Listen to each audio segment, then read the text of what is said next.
മസ്റ്ററിംഗിൽ server ചതിച്ചപ്പോൾ 8ന്റെ പണി കിട്ടിയ പൊതുജനം. തർക്കങ്ങളിലും കേസുകളിലും ഒതുങ്ങുന്ന വികസന പദ്ധതികൾ. ശുചിത്വ മാതൃകയായ കേരളത്തിൽ ശുചിത്വമില്ലായ്മയ്ക്ക് വേണ്ടി മത്സരിക്കുന്നവർ. കാണാം പോയ വാരത്തെ വാർത്താ വിശകലനം. നമസ്കാരം, ആഴ്ചവട്ടത്തിലേക്ക് സ്വാഗതം. റേഷൻ കാർഡ് ഉടമകൾ ജീവിച്ചിരിപ്പുണ്ട് എന്നും മുൻഗണനയുള്ളവരാണെന്നും ഉറപ്പുവരുത്തുന്നതിൽ തെറ്റില്ല. അതിനുവേണ്ടി സർക്കാർ ഏർപ്പെടുത്തിയ ബയോ മസ്റ്ററിംഗ് സംവിധാനത്തെക്കുറിച്ച് പൊതുജനങ്ങൾക്ക് കൃത്യമായി അറിയാം. മസ്റ്ററിംഗിനായി എല്ലാ കാര്യങ്ങളും മാറ്റിവെച്ച് രാവിലെ മുതൽ വരിയിൽ നിന്ന് പൊതുജനത്തിന് കിട്ടിയതോ 8ന്റെ പണി കൊടുത്തതോ സെർവർ. ഒടുവിൽ മസ്റ്ററിംഗ് നിർത്തിവെക്കാൻ മന്ത്രിയുടെ നിർദ്ദേശം. രാവിലെ 8 മണിക്ക് തന്നെ ആരംഭിക്കേണ്ട മസ്റ്ററിംഗ് സംവിധാനം 10 മണിയായിട്ടും പ്രവർത്തിക്കാത്തത് സംസ്ഥാനത്തെ റേഷൻ കടകളിലെത്തിയ ഉപഭോക്താക്കളെ പ്രയാസത്തിലാക്കി. സെർവർ തകരാറായിരുന്നു കാരണം. ഒടുവിൽ സംസ്ഥാനത്ത് റേഷൻ മസ്റ്ററിംഗ് താൽക്കാലികമായി നിർത്തിവെച്ചതായി ഭക്ഷ്യമന്ത്രി GR അനിൽ അറിയിച്ചു. സെർവർ തകരാറിനെ തുടർന്ന് വിരലടയാളം രേഖപ്പെടുത്താൻ സാധിക്കാത്തതാണ് മസ്റ്ററിംഗ് നിർത്തിവെക്കാൻ കാരണമായത്. പ്രശ്നപരിഹാരത്തിനായി സാങ്കേതിക വിദഗ്ധരുടെ സഹായം തേടിയതായി മന്ത്രി വ്യക്തമാക്കി. നിലവിലെ സെർവർ മാറ്റാതെ പ്രശ്നം പരിഹരിക്കാനാകാത്ത സ്ഥിതിയാണ്. ആധാർ മസ്റ്ററിംഗിനായി സംസ്ഥാനത്ത് വെള്ളി, ശനി, ഞായർ എന്നീ 3 ദിവസം റേഷൻ വിതരണം നിർത്തിവെച്ചിരുന്നു. വെള്ളി, ശനി, ഞായർ ദിവസങ്ങളിൽ റേഷൻ വിതരണം നിർത്തിവെച്ച് മസ്റ്ററിംഗ് മാത്രം നടത്താനായിരുന്നു തീരുമാനം. ഇതനുസരിച്ച് ജോലിക്ക് പോലും പോകാതെയാണ് ആളുകൾ മസ്റ്ററിംഗിനായി എത്തിയത്. എന്നാൽ മണിക്കൂറുകൾ കാത്തുനിന്നിട്ടും ഇപോസ് മെഷീനിൽ വിരലടയാളം രേഖപ്പെടുത്താൻ കഴിയാതെ വരികയായിരുന്നു. മണിക്കൂറുകളോളം കാത്തിരുന്നിട്ടും തകരാർ പരിഹരിക്കാൻ കഴിയാത്തതിനാൽ കടുത്ത പ്രതിഷേധത്തോടെ ജനങ്ങൾ പിരിഞ്ഞു പോകുകയായിരുന്നു. സാങ്കേതിക തകരാറിനെ ആരെയും പഴി പറഞ്ഞിട്ട് കാര്യമില്ലെങ്കിലും ഇടയ്ക്കിടെ റേഷൻ വിതരണത്തിൽ സെർവർ പ്രശ്നം ഉണ്ടാകാറുള്ളതുകൊണ്ട് തന്നെ ഇക്കാര്യത്തിൽ കുറച്ച് ജാഗ്രതയോടെ തന്നെ പ്രവർത്തിക്കണമായിരുന്നു. സെർവറിന് വേണ്ടത്ര കപ്പാസിറ്റി ഇല്ലെന്നാണ് റേഷൻ വ്യാപാരി സംഘടനാ പ്രതിനിധികൾ പറയുന്നത്. മുതിർന്നവരും കുട്ടികളുമടക്കം വരിയിൽ നിന്ന് അവസാനം ഒന്നും നടക്കാതെ തിരിച്ചു പോകേണ്ടി വന്നു എന്ന് പറഞ്ഞാൽ മതിയല്ലോ. എന്തായാലും ഇനി സാങ്കേതിക തകരാർ പൂർണ്ണമായും പരിഹരിച്ചതായി NIC-യും IT മിഷനും അറിയിച്ചതിനു ശേഷം മാത്രമേ മസ്റ്ററിംഗ് പുനരാരംഭിക്കുകയുള്ളൂ എന്ന് മന്ത്രി ഉറപ്പു നൽകി. റേഷൻ വിതരണം തടസ്സമില്ലാതെ നടത്തുകയും ചെയ്യാം. ആരോഗ്യമാണ് ആയുസ്. ആരോഗ്യ സംരക്ഷണത്തിനായി ഹൈടെക് ആതുരാലയങ്ങൾ കൂടി വേണം. കുന്നംകുളത്ത് ആ സ്വപ്നം സാക്ഷാത്കരിക്കുകയാണ്. 1 നൂറ്റാണ്ടിലേറെ സേവന പാരമ്പര്യമുള്ള കുന്നംകുളം താലൂക്ക് ആശുപത്രിയുടെ വികസനമെന്ന കുന്നംകുളത്തുകാരുടെ സ്വപ്നം യാഥാർത്ഥ്യത്തിലേക്ക് എത്തുകയാണ്. സംസ്ഥാന സർക്കാരിന്റെ കിഫ്ബി ഫണ്ടിൽ നിന്നും 76.50 കോടി രൂപ വിനിയോഗിച്ചാണ് താലൂക്ക് ആശുപത്രിയിൽ മൾട്ടി സ്പെഷ്യാലിറ്റി നിലവാരത്തിലേക്ക് ഉയർത്തുന്നത്. 1888-ലാണ് കുന്നംകുളം ഗവൺമെന്റ് ആശുപത്രി പ്രവർത്തനം ആരംഭിച്ചത്. AC മൊയ്തീൻ MLA മന്ത്രിയായിരിക്കെ പ്രത്യേക താൽപര്യമെടുത്താണ് കാലപ്പഴക്കം ചെന്ന ആശുപത്രിയിൽ അടിസ്ഥാന സൗകര്യങ്ങൾ ഒരുക്കാനും പുതിയ കെട്ടിടം നിർമ്മിക്കാനും തുക ലഭ്യമായത്. കുന്നംകുളം നഗരത്തിന്റെ മുഖഛായ മാറ്റുന്ന ആധുനിക ആശുപത്രി കെട്ടിടം കുന്നംകുളം നഗരവികസനത്തിന്റെ നാഴികക്കല്ലാകും. ആരോഗ്യരംഗത്ത് മികച്ച സേവനം ലഭ്യമാക്കാനും കുന്നംകുളത്തിനാകും. ലോവർ ഗ്രൗണ്ട് ഉൾപ്പെടെ 7 നിലകളിലായി 1,45,032 സ്ക്വയർ ഫീറ്റ് വിസ്തീർണത്തിലാണ് കെട്ടിടം നിർമ്മിക്കുന്നത്. 22 ICU ബെഡ് ഉൾപ്പെടെ ആകെ 112 ബെഡുകളാണ് സജ്ജീകരിക്കുന്നത്. 1.35 ലക്ഷം ലിറ്റർ കപ്പാസിറ്റിയുള്ള മഴവെള്ള സംഭരണിയും 100 KLD കപ്പാസിറ്റിയുള്ള STPയും ഉൾപ്പെടുത്തിയിട്ടുണ്ട്. ലോവർ ഗ്രൗണ്ട് നിലയിൽ store, service, mortuary, fire pump room, electrical substation എന്നിവയും ഗ്രൗണ്ട് ഫ്ലോറിൽ reception, casualty, X-ray, CT, ultrasound, mammogram എന്നീ ഡയഗ്നോസ്റ്റിക് റൂമുകളും ഒരുക്കും. 1-ാം നിലയിൽ ഔട്ട് പേഷ്യന്റ് വിഭാഗത്തിനായി 10 കൺസൾട്ടേഷൻ റൂമുകളും അതിനോടനുബന്ധിച്ചുള്ള പ്രൊസീജിയർ റൂമുകളും, 2-ാം നിലയിൽ 60 വാർഡ് ബെഡുകളും ഉണ്ടാകും. 4 ഐസൊലേഷൻ റൂമുകളും ഇതിനൊപ്പം ഉണ്ടാകും. 3-ാം നിലയിൽ 12 ICU ബെഡുകളും 8 ഐസൊലേഷൻ റൂമുകളും 30 വാർഡ് ബെഡുകളും ഉണ്ടാകും. 4-ാം നിലയിൽ 4 ഓപ്പറേഷൻ തിയേറ്ററുകളും അതിനോടനുബന്ധിച്ച് ICU ഫെസിലിറ്റിയോടുകൂടിയുള്ള പ്രെപ്പ്, പോസ്റ്റ് OP റിക്കവറി ബെഡുകളും സജ്ജമാക്കും. 5-ാം നിലയിൽ HVC, CSSD മുതലായ സേവനങ്ങളാണ് ക്രമീകരിച്ചിരിക്കുന്നത്. 7 നിലകളിലായി 1.55 ലക്ഷം ചതുരശ്ര അടി വിസ്തീർണമുള്ള കെട്ടിടമാണ് നിർമ്മിക്കുന്നത്. ഗ്രൗണ്ട് ഫ്ലോറിന്റെ താഴെയുള്ള നിലയിൽ electrical substation, MGPS battery room, lab, mortuary എന്നിവയും, ഗ്രൗണ്ട് ഫ്ലോറിൽ casualty, triage, observation room, procedure room, minor, OT, CT scan, X-ray, dialysis തുടങ്ങിയവയും പ്രവർത്തിക്കും. കുന്നംകുളം താലൂക്ക് ആശുപത്രി മൾട്ടി സ്പെഷ്യാലിറ്റി ആശുപത്രിയായി ഉയരുന്നതോടെ വികസന മുന്നേറ്റത്തിൽ പുതുചരിത്രം സൃഷ്ടിക്കുകയാണ്. അത്യാധുനിക സൗകര്യങ്ങൾ സജ്ജമാകുന്നതോടെ ആരോഗ്യ സംരക്ഷണത്തിൽ കൂടി പുതിയ അധ്യായം തീർക്കാൻ കുന്നംകുളത്തിന് സാധിക്കും. അനധികൃത പാറ ഖനനം വർദ്ധിച്ചു വരികയാണ്. കൃത്യമായ നടപടിയെടുക്കാതെ അധികൃതർ പരാതിക്കാരുടെ കണ്ണിൽ പൊടിയിടുന്ന സമീപനമാണ് പലപ്പോഴും സ്വീകരിക്കാറുള്ളത്. പരാതിയും സമരവുമെല്ലാം വാക്കുകൾക്കും ചർച്ചകൾക്കും വഴിവെക്കുമെങ്കിലും പിന്നീട് എല്ലാം തണുത്താറും. അധികാരത്തിന്റെയും പണത്തിന്റെയും മുമ്പിൽ എന്ത് നടത്തിയിട്ട് എന്ത് കാര്യം എന്ന് ചിന്തിക്കേണ്ടി വരും. അനധികൃത പാറ ഖനനത്തിനെതിരെ നിരവധി പരാതികൾ കൊടുത്തിട്ടും ഫലമുണ്ടാകാതായപ്പോൾ ഒടുവിൽ മുഖ്യമന്ത്രിക്ക് നേരിട്ട് പരാതി നൽകി നടപടിയുണ്ടായ വാർത്തയാണ് ആഴ്ചവട്ടത്തിൽ അടുത്തത്. കടങ്ങോട് പഞ്ചായത്തിലെ ചിറമനേങ്ങാട് കണലിപ്പാറപ്പുറത്ത് നടത്തിയ അനധികൃത പാറ ഖനനത്തിനെതിരെ നിയമ നടപടിക്കൊരുങ്ങിയിരിക്കുകയാണ് ജിയോളജി വകുപ്പ്. പ്രവാസിയും പൊതുപ്രവർത്തകനുമായ ഷെഫീഖ് പി കുഞ്ഞുമോൻ മുഖ്യമന്ത്രിയുടെ പോർട്ടലിൽ നൽകിയ പരാതിയെ തുടർന്നാണ് നടപടി. കടങ്ങോട് പഞ്ചായത്തിലെ 2ാം വാർഡിൽ ഉൾപ്പെടുന്ന കണലിപ്പാറപ്പുറത്ത് കെട്ടിട നിർമ്മാണത്തിന്റെ മറവിലാണ് 1 ഏക്കർ വരുന്ന സ്ഥലത്ത് പാറ ഖനനം നടത്തിയിട്ടുള്ളത്.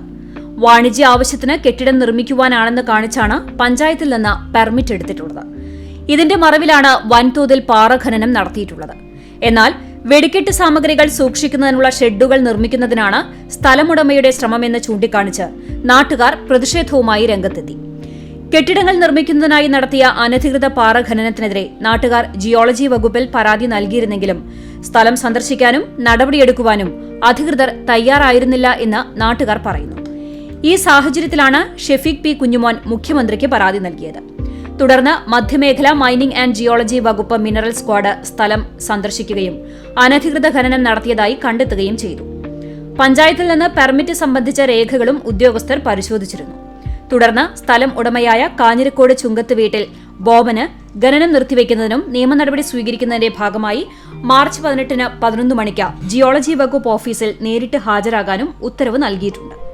അതേസമയം പെർമിറ്റിലെ നിബന്ധനകൾ ലംഘിച്ചതായി കണ്ടെത്തിയതിനെ തുടർന്ന് നിർമ്മാണ പ്രവർത്തനങ്ങൾ നിർത്തിവെക്കാൻ ഉടമയ്ക്ക് പഞ്ചായത്തും നോട്ടീസ് നൽകി. പാരിസ്ഥിതിക പ്രാധാന്യമുള്ള പ്രദേശങ്ങളിൽ നടക്കുന്ന അനധികൃത പാറ ഖനനം അടിയന്തരമായി തടയുക തന്നെ വേണം. പക്ഷേ ഈ നടപടികൾ എത്രത്തോളം പ്രാവർത്തികമാകുമെന്ന് കണ്ടറിയേണ്ടി തന്നെ വരും. അസഹ്യമായി തീർന്നിരിക്കുന്ന പാറ ഖനനത്തിനെതിരെ കണ്ണിച്ചേരുന്ന വിവിധ സമരങ്ങളെയും അവയെ ഏകോപിപ്പിക്കാനുള്ള ശ്രമങ്ങളെയും ഭരണകൂടവും മാഫിയകളും പ്രതിരോധിച്ചുകൊണ്ടിരിക്കുന്നത് കേരളത്തിന്റെ നിർമ്മാണ മേഖലയെ ഈ സമരങ്ങൾ മുരടിപ്പിക്കുമെന്ന് പറഞ്ഞുകൊണ്ടാണ്. കേരളത്തിന്റെ നിർമ്മാണ മേഖല ഒരിക്കലും മുരടിക്കാതിരിക്കാനും നിക്ഷേപങ്ങൾ ഇവിടെ കുമിഞ്ഞുകൂടാനുമായി കരിങ്കല്ലും കരിങ്കൽ ഉൽപ്പന്നങ്ങളും ഒരു തടസ്സവും കൂടാതെ മാർക്കറ്റിലെത്തുമ്പോൾ തീരാ ദുരന്തങ്ങളിലേക്ക് വീണുപോകുന്ന ജീവിതങ്ങളുണ്ട്. സർക്കാർ സംവിധാനങ്ങൾ അതുകൂടി ചിന്തിക്കണം. കഴിഞ്ഞ ദിവസം ഗുരുവായൂരിലെ പണമിടപാട് സ്ഥാപനത്തിൽ ഒരു മോഷണം നടന്നു. നഷ്ടപ്പെട്ടതാകട്ടെ ലക്ഷങ്ങൾ. മോഷണത്തിന്റെ ഒരു രീതി കണക്കിലെടുത്തപ്പോൾ കള്ളൻ കപ്പലിൽ തന്നെയുള്ള വ്യക്തിയാണോ എന്ന ഒരു സംശയമില്ലാതിരുന്നില്ല. അന്വേഷണത്തിനൊടുവിൽ ആളെ പിടികിട്ടി. കപ്പൽ കള്ളൻ തന്നെയായിരുന്നു പ്രതി. ഗുരുവായൂർ പടിഞ്ഞാറേ നടയിൽ ഗാന്ധിനഗറിലെ മാസ് സെന്റർ എന്ന കെട്ടിടത്തിൽ പ്രവർത്തിക്കുന്ന L&T ഫൈനാൻസ് എന്ന സ്ഥാപനത്തിൽ നിന്നാണ് ചൊവ്വാഴ്ച രാവിലെ 7:30 പണം കവർന്നത്. 32,40,650 രൂപയാണ് മോഷ്ടിച്ചത്. രാവിലെ 10 മണിയോടെ ജീവനക്കാർ ഓഫീസിൽ എത്തിയപ്പോഴാണ് മോഷണ വിവരം അറിയുന്നത്. ഗുരുവായൂർ ടെമ്പിൾ പോലീസ് സ്ഥലത്തെത്തി അന്വേഷണം ആരംഭിക്കുകയും ചെയ്തു. ഡോഗ് സ്ക്വാഡും വിരലടയാള വിദഗ്ധരും സ്ഥലത്ത് പരിശോധനയും നടത്തി. നിരീക്ഷണ ക്യാമറകൾ പരിശോധിച്ചതിൽ രാവിലെ 7:30 ഹെൽമറ്റ് ധരിച്ച് ബാഗുമായി എത്തിയ മോഷ്ടാവ് വാതിൽ തള്ളി തുറന്ന് അകത്ത് കടക്കുന്നതും ലോക്കറിൽ നിന്ന് പണമെടുത്ത് തിരിച്ചുപോകുന്നതുമായ ദൃശ്യം പോലീസിന് ലഭിച്ചിട്ടുണ്ട്. വനിതകൾക്ക് മൈക്രോ ഫിനാൻസ് വഴി പണം വായ്പ നൽകുന്ന സ്ഥാപനമാണിത്. 1-ാം തീയതി മുതൽ 10-ാം തീയതി വരെയുള്ള ദിവസങ്ങളിൽ വായ്പ തവണ തിരിച്ചടയ്ക്കണം. ഇതിനായി 7 കളക്ഷൻ ഏജന്റുമാർ ജോലി ചെയ്യുന്നുണ്ട്. 3 ദിവസത്തെ കളക്ഷനാണ് ലോക്കറിൽ സൂക്ഷിച്ചിരുന്നത്. അങ്ങനെ അന്വേഷണത്തിൽ ദിവസങ്ങൾക്കുള്ളിൽ തന്നെ പോലീസ് പ്രതിയെ പൊക്കി. ബ്രാഞ്ച് മാനേജർ തന്നെയായിരുന്നു പുള്ളി. അമലാനഗർ തൊഴുത്തുംപറമ്പിൽ 34 വയസ്സുള്ള അശേഷ് ജോയിയെയാണ് തൃശൂർ സിറ്റി ജില്ലാ പോലീസ് മേധാവി അങ്കിത് അശോകിന്റെ കീഴിലുള്ള പ്രത്യേക അന്വേഷണ സംഘം അറസ്റ്റ് ചെയ്തത്. L&T ഫൈനാൻസ് അരണാട്ടുകര ബ്രാഞ്ചിലെ മാനേജരാണ് ഇയാൾ. ഹെൽമറ്റും ബാഗും ധരിച്ചെത്തി സ്ഥാപനത്തിന്റെ വാതിൽ തകർത്ത് അകത്തുകയറി കള്ളത്താക്കോൽ ഉപയോഗിച്ച് ലോക്കർ തുറന്നാണ് ഇയാൾ പണം മോഷ്ടിച്ചത്. സൈബർ സെല്ലിന്റെ സഹായത്തോടെയുമാണ് പ്രതിയെ പിടികൂടിയത്. കോടതിയിൽ ഹാജരാക്കിയ പ്രതിയെ റിമാൻഡ് ചെയ്തു. ചില മോഷണ രീതികൾ കണ്ടാൽ അറിയാം അത് പുറത്തുനിന്നുള്ള മോഷ്ടാവല്ലെന്ന്. സ്ഥാപനത്തെക്കുറിച്ച് കൃത്യമായ ധാരണ ഉള്ള ആളാണെന്ന് ആദ്യ അന്വേഷണത്തിൽ തന്നെ പോലീസിന് പിടികിട്ടി. ആ വഴിക്കുള്ള കണ്ടെത്തലിൽ കള്ളൻ കുടുങ്ങുകയും ചെയ്തു. എന്നാൽ മോഷണത്തിന് പിന്നിലുള്ള കൃത്യമായ കാരണങ്ങളൊന്നും പുറത്തു വന്നിട്ടില്ല. സാമ്പത്തിക ബുദ്ധിമുട്ടാണോ അതോ വ്യക്തിവൈരാഗ്യത്തിന്റെ പുറത്താണോ എന്നെല്ലാം വരും ദിവസങ്ങളിൽ പുറത്തുവരുമായിരിക്കും. സർക്കാരിന്റെ 100 ദിന കർമ്മ പരിപാടിയുടെ ഭാഗമായി സംസ്ഥാനത്ത് ഉന്നത നിലവാരത്തിൽ പൊതു ശുചിമുറി സമുച്ചയങ്ങൾ ഒരുക്കാനായി തുടക്കമിട്ട പദ്ധതിയാണ് ടേക്ക് എ ബ്രേക്ക് പദ്ധതി. പദ്ധതി മേഖലയിലെ സാഹചര്യങ്ങൾ കണക്കിലെടുത്ത് ശുചിമുറി, റെസ്റ്റ് റൂം, കഫ്റ്റേരിയ എന്നീ സൗകര്യങ്ങൾ ഉൾപ്പെടുത്തിയ കെട്ടിടങ്ങൾ നിർമ്മിക്കുന്നതാണ് യഥാർത്ഥത്തിൽ പദ്ധതി. സാഹചര്യങ്ങൾ കൂടി കണക്കിലെടുക്കുമ്പോൾ എടക്കഴിയൂർ പഞ്ചവടിയിൽ പുന്നയൂർ പഞ്ചായത്ത് നിർമ്മിക്കുന്ന പദ്ധതി ശരിയായ സ്ഥലത്തല്ല എന്നാണ് ആക്ഷേപം. പരാതിക്കാരി പ്രദേശവാസിയാണ്. പിന്നെ രാഷ്ട്രീയമില്ലാതെ എന്ത് പ്രതിഷേധം? അതുകൊണ്ട് തന്നെ UDFും രംഗത്തുണ്ട്. എടക്കഴിയൂർ പഞ്ചവടിയിൽ പുന്നയൂർ പഞ്ചായത്ത് നിർമ്മിക്കുന്ന ടേക്ക് എ ബ്രേക്ക് പദ്ധതിക്കെതിരെയാണ് പ്രദേശവാസിയുടെയും അതോടൊപ്പം UDFിന്റെയും പരാതി. തങ്ങളുടെ കുടിവെള്ളം ഇല്ലാതാകുന്നു എന്നാരോപിച്ച് പ്രദേശവാസിയായ എടക്കഴിയൂർ നാലകത്ത് ഷെമീറയാണ് രംഗത്തെത്തിയത്.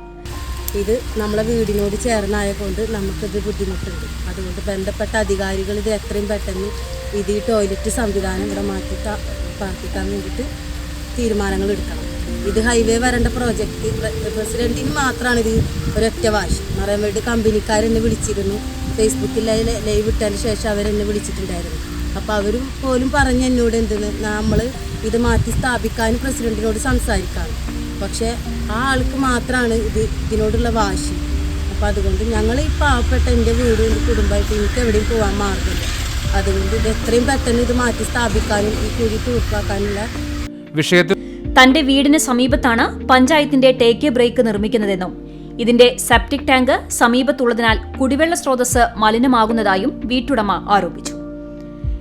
വിഷയത്തിൽ പ്രതിഷേധവുമായി UDF നേതൃത്വവും രംഗത്തെത്തി.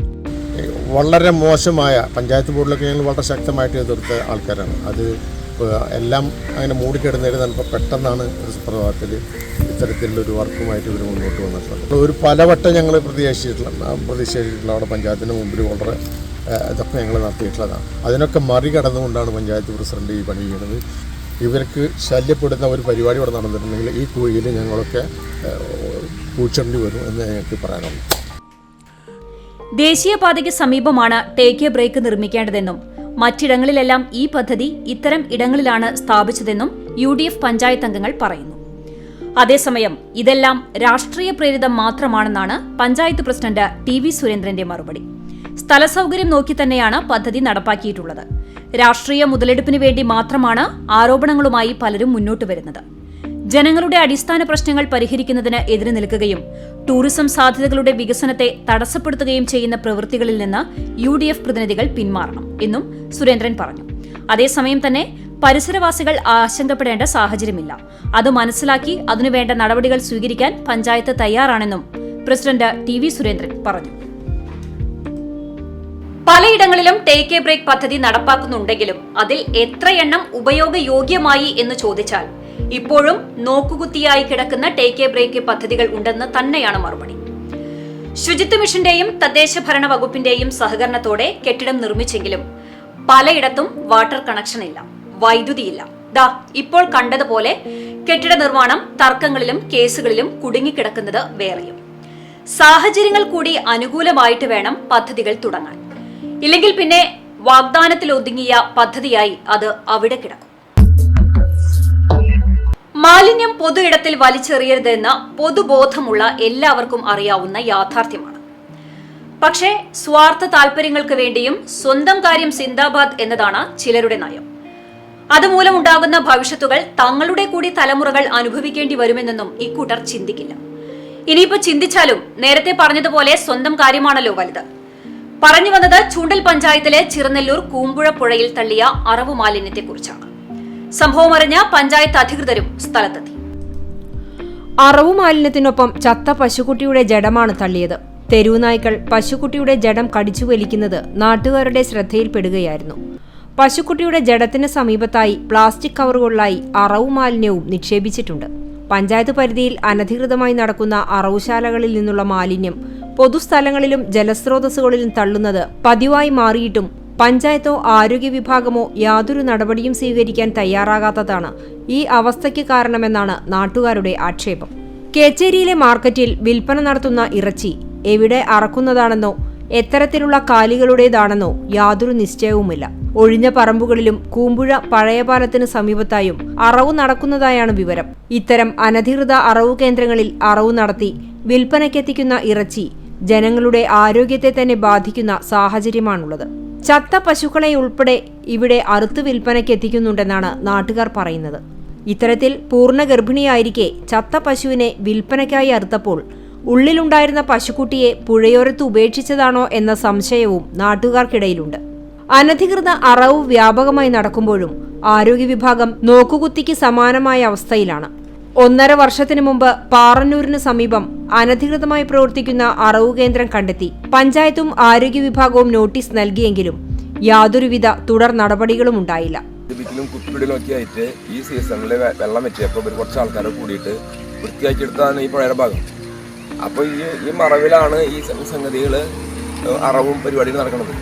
നമ്മൾ എന്ത് തന്നെയായാലും പഞ്ചായത്ത് ഇടപെട്ടിട്ട് ഈ ഭാഗം കൂടി ഒന്ന് തുറസാക്കി വൃത്തിയാക്കിയിടാനുള്ള ശ്രമം പഞ്ചായത്തായിട്ട് ചെയ്യാൻ സാധിക്കും. പക്ഷെ ഇവിടെ നമ്മൾ പഞ്ചായത്തിൻ്റെ ഒരു ക്യാമറയും അടുത്തന്നെ ഫിറ്റ് ചെയ്യാനുള്ള സംവിധാനമുണ്ട്. വൃത്തിയാക്കിയത് ഇപ്പോൾ ആ വൃത്തിയാക്കിയ ഭാഗത്ത് ഇപ്പോൾ അവർ വേസ്റ്റ് കൊണ്ടുവിടുന്നില്ല. പക്ഷെ വൃത്തിയാക്കാൻ ഇല്ലാത്ത കുറച്ച് സ്ഥലങ്ങൾ പുഴയുടെ അപ്പുറത്തെ ഭാഗത്ത് അതപ്പോൾ അവിടെയാണ് ഇപ്പോൾ ഈ അറവ് മാലിന്യങ്ങളും ഒക്കെ വേസ്റ്റും എല്ലാം കൊണ്ടുവന്ന് തള്ളിയിരിക്കുന്നത്. അതായത് ഒരുപാട് ജനങ്ങൾ ഉപയോഗിക്കുന്ന നല്ലൊരു ജലസ്രോതസ്സാണ് ഈ പൂമ്പുഴ, ഈ പുഴ ഭാഗം. ഒരുപാട് കുളിക്കുകയും ഒരുപാട് എല്ലാ കാര്യങ്ങളും ചെയ്യുന്നു. ആ പുഴയിലാണ് ഇത്ര വൃത്തിഹീനമായ രീതിയിൽ മാലിന്യം തള്ളി അത് മലിനമാക്കപ്പെട്ടിരിക്കുന്നത്. ഇതിനെതിരെ നല്ലൊരു ആക്ഷൻ വേണം പഞ്ചായത്തിന്റെ ഭാഗത്തുനിന്നും ഭരണാധികാരികളുടെ ഭാഗത്തുനിന്നും. പഞ്ചായത്തിന്റെയും ആരോഗ്യ വിഭാഗത്തിന്റെയും നിസ്സംഗതയാണ് പൊതു ഇടങ്ങളിൽ പോലും അറവു നടത്തുന്ന സാഹചര്യത്തിലേക്ക് എത്തിച്ചതെന്ന് പ്രദേശവാസികൾ പറഞ്ഞു. എന്തായാലും സംഭവം അറിഞ്ഞപ്പോൾ പഞ്ചായത്ത് അധികൃതർ സ്ഥലത്തെത്തി. കൂമ്പുഴയിലെ പഴയ പാലത്തിൽ രാത്രികാലങ്ങളിൽ കാലികളെ അറക്കുന്നതായി വിവരം ലഭിച്ചിട്ടുണ്ടെന്നും പരിശോധന കർശനമാക്കുമെന്നും പഞ്ചായത്ത് പ്രസിഡന്റ് രേഖാ സുനിൽ പറഞ്ഞു. മാലിന്യ സംസ്കരണത്തിനുള്ള നിർദ്ദേശങ്ങൾ പാലിക്കാത്ത സ്ഥാപനങ്ങൾക്ക് ലൈസൻസ് നൽകേണ്ടതില്ലെന്ന തീരുമാനം കർശനമായി നടപ്പിലാക്കുകയും ചെയ്യും. പുഴ മലിനപ്പെടുത്തുന്നവർക്കെതിരെ പോലീസിന്റെ കൂടി സഹായത്തോടെ നടപടി സ്വീകരിക്കാനും ആരോഗ്യവകുപ്പ് തീരുമാനിച്ചിട്ടുണ്ട്. ഒരു സംഭവം ഉണ്ടാകുമ്പോൾ മാത്രം ഉദ്യോഗസ്ഥർ ഉണർന്ന് പ്രവർത്തിച്ചതുകൊണ്ട് നടപടി സ്വീകരിച്ചതുകൊണ്ടോ കാര്യമില്ല. അത് നടപ്പിലാക്കാനും പിന്നീട് ആവർത്തിക്കാതിരിക്കാൻ ജാഗ്രത പുലർത്തുകയും വേണം. കൂമ്പുഴ പുഴയ്ക്ക് സമീപത്തുള്ള ക്ഷേത്ര കമ്മിറ്റി വലിയ തുക ചെലവഴിച്ച ദിവസങ്ങൾക്ക് മുൻപാണ് പുഴയിൽ നിന്നുള്ള മാലിന്യങ്ങൾ നീക്കം ചെയ്തത്. അവിടെയാണ് വ്യാപകമായി അറവ് മാലിന്യം തള്ളുന്നത്. പഞ്ചായത്തും ആരോഗ്യ വിഭാഗവും നിസ്സംഗത വെടിഞ്ഞ് ഉണർന്നു തന്നെ പ്രവർത്തിക്കുക തന്നെ വേണം. അല്ലെങ്കിൽ ഈ നടപടി നിർബാധം തുടരുക തന്നെ ചെയ്യും. എല്ലുമുറിയെ പണിയെടുത്താൽ പല്ലുമുറിയെ തിന്നാം എന്നാണല്ലോ ചൊല്ല്. പണിയെടുത്താലും വയറ് നിറയാനുള്ള സ്ഥിതി ഇല്ലെങ്കിലോ? കർഷകരുടെ അവസ്ഥയാണിത്. തരിശായി കിടന്ന സ്ഥലം കൃഷിയോഗ്യമാക്കി നല്ല വിളവ് ലഭിക്കുമെന്ന പ്രതീക്ഷയിൽ തന്നെയായിരുന്നു കർഷകർ. വില്ലനായത് വെള്ളമാണ്. നിലവിൽ കൃഷി ഉണക്ക ഭീഷണിയിലാണ്. 30 വർഷം തരിശായി കിടന്നിരുന്ന 200 ഏക്കർ നെൽവയൽ കൃഷിയോഗ്യമാക്കി കർഷകർ ഇറക്കിയ കൃഷി ഉണക്ക ഭീഷണിയിലാണ്. കടവല്ലൂർ പാടശേഖരത്തിൽപ്പെട്ട ഒതളൂർ ബണ്ട് മുതൽ കടവല്ലൂർ മരങ്ങാട് പാടം വരെയുള്ള നെൽകൃഷിയാണ് വെള്ളമില്ലാതെ ഉണങ്ങി നശിക്കുന്നത്.